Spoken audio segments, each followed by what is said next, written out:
বছরের শেষ প্রান্তে এসে ভাবি, কি হারালাম, কি পেলাম।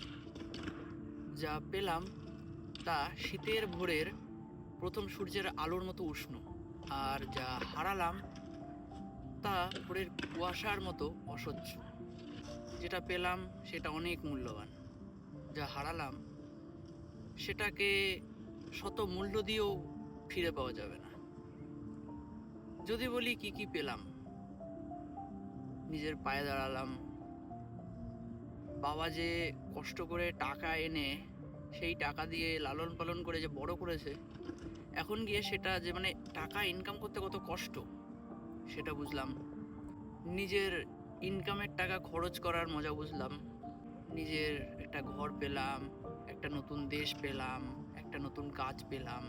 নিজের শখ পূরণ করতে পারছি, আশেপাশে ঘুরতে পারছি, নতুন মানুষদের সাথে পরিচিত হতে পারছি, নিজের জীবনে উন্নতি করতে পারছি, নতুন নতুন জিনিস শিখতে পারছি।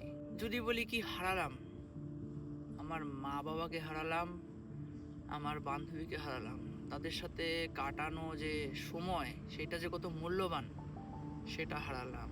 আমার মায়ের হাতের রান্না খাওয়া হারালাম, আমার বান্ধবীর সাথে ঘুরতে যাওয়া হারালাম, আমার বান্ধবীর সাথে খাবার শেয়ার করে খাওয়াটা হারালাম, গঙ্গার পাড়ে বসে ঘন্টার পর ঘন্টা গল্প করা হারালাম, একসাথে ঘুরতে যাওয়া হারালাম, আমার নিজের বন্ধু বান্ধব, আমার গ্রাম, সেই রাস্তাঘাট, সেই গাছপালা, আমার ঘরের চারটে দেয়াল, আমার সেই ছাদে গাছ, আমার সেই ভোরের সকাল।